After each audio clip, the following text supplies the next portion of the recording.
Es gibt nur wenige Orte in Berlin, die den Wandel und die Vielfalt der Stadt so repräsentieren wie der Alexanderplatz. Sein architektonisches Patchwork erzählt dabei die besondere Geschichte der Stadt auf eine tolle Art und Weise. Die Marienkirche ist hinter mir die älteste Kirche der Stadt. Der Alex avancierte spätestens zur DDR-Zeit zu einem soziokulturellen, politischen und auch verkehrstechnischen Zentrum. Natürlich befindet sich hier aber auch das Wahrzeichen Berlins schlechthin, der Fernsehturm. Und damit herzlich willkommen zu einer neuen Folge Einfach dein Kiez.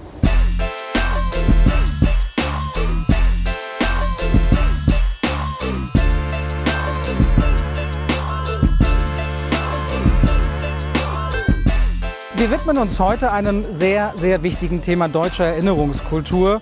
Bevor wir das tun, fragen wir aber noch die Menschen hier, was sie eigentlich mit dem Alexanderplatz so verbinden. Erstens mein Weg zur Arbeit, so ein bisschen den Mittelpunkt von Berlin. Auch ein bisschen Tradition und das Geschehen rund um den Alexanderplatz, wenn man die Gebäude sich anguckt und das Rathaus. Eigentlich auch ein bisschen Freiheit allgemein. Mein Name? Ich heiße auch Alex. Den Alexanderplatz kennt jeder. Auch hier am Alexanderplatz fanden während der Nazizeit unvorstellbare Verbrechen statt. Er ist aber auch ein Ort, an dem jüdische Mitbürger Zuflucht fanden, sich versteckten und somit der Deportation entkamen. Ein Verein, der sich der Erinnerung dieser schrecklichen Schicksale verschrieben hat und die Förderung der demokratischen Kultur in Deutschland ganz vorne anstellt, ist Kubin e.V. Und über dessen Arbeit erfahren wir nun mehr von Marie Rolzhofen sowie Petra und Franz Michalski. Kubin steht für Kultur Berlin International. Das ist ein gemeinnütziger Verein. Und wir setzen bei Kubin Projekte um, die wir für wichtig erachten. Das sind politisch motivierte Projekte. Wir machen Interviewfilme mit Zeitzeugen, Ausstellungen, Lesungen. 2014 saßen Jani Pietsch, Florian Voss und ich zusammen und wir haben überlegt, was wir machen wollen zum Fall der Berliner Mauer. Und wir haben beschlossen, dass wir an die Menschen erinnern wollen, die bei dem Fluchtversuch ums Leben gekommen sind. Petra und Franz Michalski habe ich kennengelernt über meine Arbeit bei der Gedenkstätte Stille Helden hier in Berlin. Franz Michalskis Familie musste vor der Deportation fliehen. Und ein Ort, wo sie sich auch versteckt haben vor der Deportation, das war im Februar 1943 in Hotels am Alexanderplatz. Und dort am Alexanderplatz erinnern Franz und Petra Michalski an die Geschichte der Familie, an die Flucht- und Verfolgungsgeschichte. Und das findet genau an diesem authentischen Ort am Alexanderplatz statt. Dieser freie Platz hier, den gab es gar nicht. Es war ein Restaurant, ein Hotel, eine Gaststätte nach der anderen. Deswegen konnte man sich da gut verstecken. Genau, das ist Die Mutter hat ja überlegt, wo gehe ich hin? Wohin? Am besten in eine große Stadt. Als ich 2006 hier in die Wohnung eingezogen bin, habe ich in einer Ausstellung herausgefunden, dass in dieser Wohnung 9 Menschen gelebt haben. Sie alle wurden von hier deportiert und ermordet.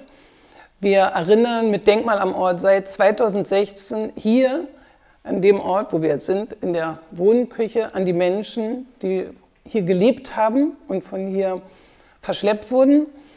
Und 2018 hat uns eine Frau aus Argentinien, Claudia Samter, angeschrieben. Sie hat einen Artikel über Denkmal am Ort in der spanischen Zeitschrift El País gelesen. Und bei diesem Austausch ist herausgekommen, dass ihre Cousine, ihre Tante und ihre Großtante genau hier in der Wohnung gelebt haben.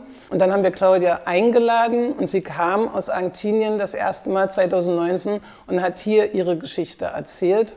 Und in diesem Jahr war sie wieder hier und hat ihre Tochter mitgebracht. Und das ist auch etwas, was sich so weiterentwickelt hat, dass die Menschen, die schon mal hier waren, Vertrauen haben zu uns und dann ihre Kinder mitbringen und ihnen zeigen, wo sie herkommen, ihnen Zugang zu ihren Wurzeln, zu ihrer Berliner Familie geben können. Das Besondere ist, dass jetzt Leute, die damals geflüchtet sind, also deren Nachkommen, jetzt wagen, wieder nach Deutschland zu kommen. Die hatten sich geschworen, nie im Leben gehen wir zurück. Und jetzt sind sie neugierig. Da sind Leute, die sich wirklich für uns interessieren, für unsere Vorfahren interessieren. Die wissen sogar, wo wir gewohnt haben, was wir gemacht haben. Dann sind sie neugierig und kommen. Und lernen, was wir selber miterlebt haben, lernen auch ihre Familien kennen, von denen sie gar nicht wussten.